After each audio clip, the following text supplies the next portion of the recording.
بیٹا باپ کو دیکھ کر بھاگے گا، ماں بیٹے کو دیکھ کر بھاگے گی، بھائی بھائی کو دیکھ کر بھاگے گا، بہن بھائی کو دیکھ کر بھاگے گی، رشتے دار ایک دوسرے کو دیکھ کر بھاگیں گے، دوست و احباب ایک دوسرے کو دیکھ کر دوڑیں گے، یہ سوچ کر کے آج اگر یہ ملے گا تو ہم سے کچھ مانگ نہ لے۔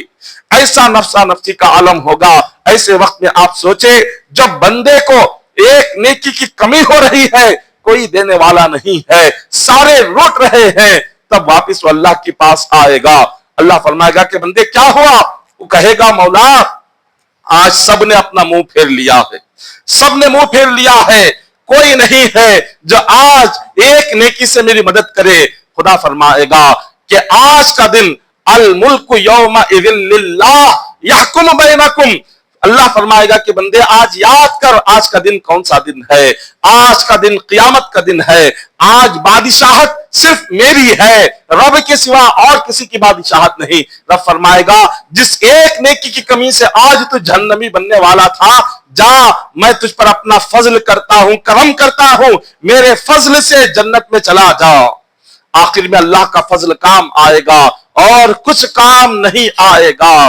جب انسان اس بات کو سوچ لے اور سمجھ لے کہ میری زندگی کیا ہے اور میری زندگی کہاں شروع ہو رہی ہے کہاں ختم ہو رہی ہے، آخری منزل انسان کے لیے سوائے خبر کے اور کچھ نہیں ہے، اور وہاں جب بندہ پہنچتا ہے تو کتنے ساتھ آتے ہیں اور کتنے ساتھ چھوڑتے ہیں۔ حضور علیہ الصلوۃ والسلام نے فرمایا انسان جب مر جاتا ہے تین چیزیں ہیں جو بندے کے ساتھ آتی ہیں، اور پھر دو چیزیں خبر تک ساتھ رہتی ہیں، خبر کے بعد بس ایک ساتھی ساتھ رہتا ہے۔ صحابہ نے پوچھا حضور وہ تین ساتھی دوست کون ہے؟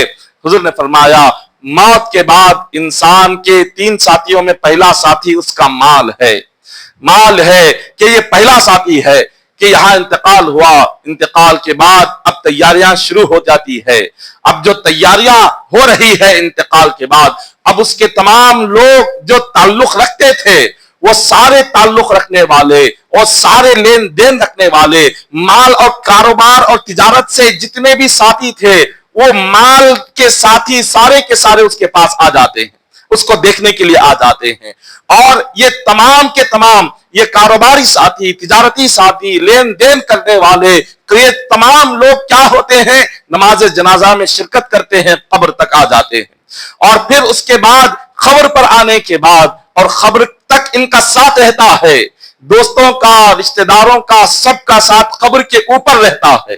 اب اولاد کا جو ساتھ ہے وہ خبر میں اتارنے تک رہتا ہے، اس گڑھے میں رکھنے تک اولاد کا ساتھ رہتا ہے۔ پہلا ساتھی خبر کے گڑھے کے اوپر رہ گیا، دوست احباب رشتہ دار خاندان یہ خبر کے اوپر رہ گئے، اب اس کے بعد نیچے اترا اولاد تھی، اس نے گڑھے میں ڈالا اور سلیں لگا دی، اب اولاد کا ساتھ ختم ہوا، اب وہ بھی اوپر آ گئی، مٹی ڈال دیے، اب وہاں سے پلٹ کر گھر کی طرف آتے ہیں، دو ساتھی قبر تک آئے واپس پلٹ گئے۔ حضور نے فرمایا ایک ساتھی ایسا ہے جو قبر سے لے کر میدان محشر تک قیامت تک اس کے ساتھ رہتا ہے۔ صحابہ نے پوچھا حضور وہ کون سا ساتھی ہے؟ حضور علیہ الصلوۃ والسلام نے فرمایا وہ ساتھی اس کی عبادتیں اور اس کی نیکیاں، اس کی نمازیں ہیں۔ یہ ساتھی جو بندے کو دنیا میں بھی ساتھ رہتا ہے، اس کے عبادات، اس کی نیکیاں، اس کی نمازیں یہ زندگی میں ساتھ رہتی ہیں، میدان محشر میں ساتھ رہتی ہیں، خبر میں ساتھ رہتی ہیں، قیامت تک ساتھ رہتی ہیں، حساب و کتاب کے وقت میں ساتھ رہتی ہیں، پل صراط کا راستہ چلتے وقت ساتھ رہتی ہیں، آخر تک جنت میں داخل ہونے تک اس کی عبادتیں اس کا ساتھی بن کر رہتی ہیں۔ جس ساتھی کو ہمیں ساتھ رکھنا ہے ہم نے اس ساتھی کو چھوڑ دیا۔ نماز ہمارا ساتھی ہے جو قبر میں ساتھ رہنے والا ہے، عبادات ہمارے ساتھی ہیں جو میدان محشر میں ساتھ رہنے والے ہیں، نیک اعمال ہمارے ساتھی ہیں جو میدان محشر میں ہمارے ساتھ رہنا ہے۔ ان ساتھیوں کو ہم نے چھوڑ دیا ہے، ان تمام ساتھیوں کو چھوڑ کر، اور جن کے لیے ہم مرتے ہیں، جن کے لیے ہم زندگی گزارتے ہیں، ان کا تعلق اتنا ہی ہے، سانس ختم ہو گئی اس کے بعد کوئی دوست، کوئی رشتہ دار، کوئی اولاد گھر میں رکھنے کو تیار نہیں ہوتی۔ سارے یہاں انگوٹھے باندھ دیے گئے، چہرہ باندھ دیا گیا، اب اولاد نام لے کر نہیں کہتی، سب کہتے ہیں میت ہے، اور جو بھی آتا ہے میت کہتا ہے۔ وہ کہاں گئے وہ رتبے، وہ عزتیں، وہ کہاں گئے وہ درجے، وہ کہاں گئے شہرتیں، وہ کہاں گیا نام؟ سانس یہاں ختم ہو گئی، نام بھی گیا، رتبہ بھی گیا، عزت بھی گئی، شہرت بھی گئی، مال بھی گیا، اولاد بھی گئی، رشتہ دار بھی گئے، دوست و احباب بھی گئے، سارے کے سارے سانس ٹوٹتے ہی سارے رشتے ٹوٹ گئے۔ جو رشتہ باقی رہتا ہے وہ ایمان کا رشتہ ہے، وہ نیک اعمال کا رشتہ ہے، وہ عبادات کا رشتہ ہے۔ ایمان اور عبادتوں کا جو رشتہ ہم نے سب سے پہلے اسی کو توڑ دیا ہے۔ جو رشتہ ہمیں نبھانا ہے عبادتوں کے ساتھ، نماز کے ساتھ، ہم نے اسی کو توڑ دیا اور توڑ کر ہم اپنی زندگی گزار رہے ہیں۔ تو اللہ تبارک و تعالی جو بزرگان دین اولیاء جو دنیا میں آتے ہیں، وہ آتے اس لیے ہیں تاکہ اس دنیا داری میں بھٹکے ہوئے لوگوں کو دنیا داری سے نکال کر دین داری کی طرف لگائے۔ اولیاء کے آنے کا مقصد کیا ہوتا ہے؟ دنیا داری نہیں، بلکہ دنیا داری سے لوگوں کو ہٹا کر انہیں دین داری میں لگانا۔ حضور غوث پاک کے زمانے میں کیسے بادشاہ ہوتے تھے؟ بادشاہ وقت حضور غوث پاک کی بارگاہ میں آیا، مستنجد باللہ بادشاہ تھا، اس نے 2 اشرفیوں کی تھیلی آپ کے ہاتھ میں سامنے رکھ دی، کہا کہ آپ کے لیے تحفہ ہے، آپ اس تحفے کو قبول کریں۔ غوث پاک نے کیا کیا؟ وہ جو 2 اشرفیوں کی تھیلی تھی جس میں سونا بھرا ہوا تھا، آپ نے اس کو پکڑ کر دبایا، اتنا خون نکلا کہ وہ خون دہلیز کے باہر تک چلا گیا آپ کی خانقاہ سے۔ غوث پاک نے فرمایا یہ ظلم کر کے، جبر کر کے لوگوں کے خون کو لے کر تم یہ ساری چیزیں لا کر میرے سامنے پیش کر رہے ہو؟ یہ ساری چیزیں ظلم کے ذریعے سے تم نے کمائی ہے، حرام کے ذریعے سے تم نے کمائی ہے، اور لا کر اللہ کے ولی کو تحفے میں دے رہے ہو؟ آپ نے فرمایا جاؤ، جس کا حق لے کر آئے ہو پہلے اس حق کو ادا کرو اور معافی مانگو، اس کی ضرورت ہمیں نہیں ہے۔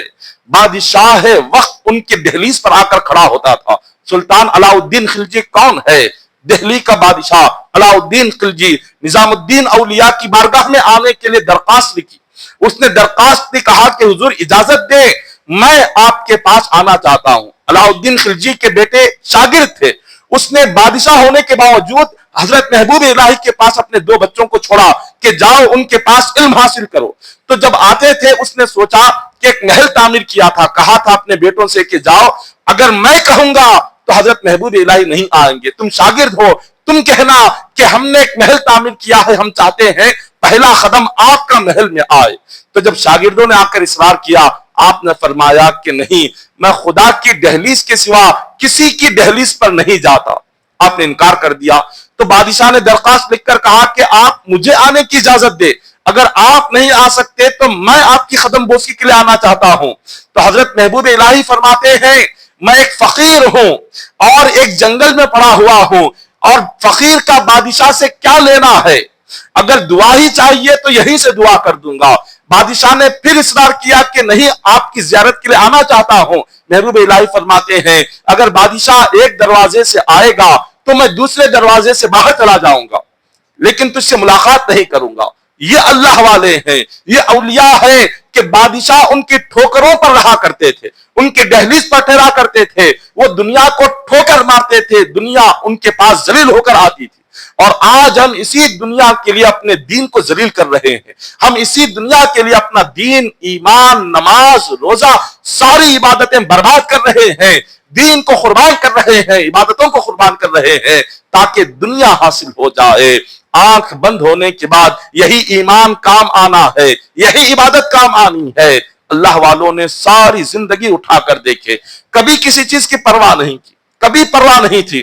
غوث پاک رضی اللہ تعالیٰ عنہ کے زمانے میں آپ کا بہت بڑا کاروبار تھا۔ ایک وقت میں آپ کے جہاز سمندر میں چلا کرتے تھے، سمندر میں کئی سارے، اس زمانے میں آپ کے جو جہاز چلتے تھے ان جہازوں میں ہزاروں لاکھوں کروڑوں روپیوں کا سامان ہوتا تھا۔